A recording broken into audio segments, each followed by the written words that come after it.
এই কাতলা মাছের ঝাল করব আজকে। কি কি দেব সেটা বলছি। দেখো, গরম মশলা, শুকনো লঙ্কা আর তেজপাতা আছে, আর এখানে আছে হলুদ, নুন আর লঙ্কার গুঁড়ো, কাজু বাদাম আছে, সাদা তিল আছে, সাদা তিল দেবো, এখানে রসুন, আদা, এখানে বড় দুটো পেঁয়াজ, আর দেবো এখানে টমেটো। প্রথমে আমি দিয়ে দিচ্ছি গরম মশলাটা। আমি যে গরম মশলাটা দিয়ে দিচ্ছি।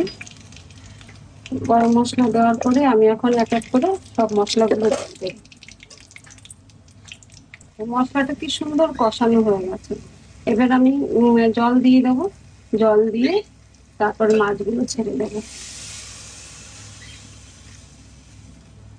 আর এই তরকারিটা রান্না করার জন্য একটু বেশি তেল লাগে। তেলটা দিলে পরে ভালো লাগবে। মাছটা রান্না করতে তেলটা লাগে। আমি দেখো মাছগুলো ছেড়ে দিচ্ছি। দেখো, কষিয়েছিলাম ভালো করে বলে কালারটা খুব সুন্দর এসছে। এটা কাতলা মাছের ঝাল হয়ে গেছে। এবার নামিয়ে দেবো।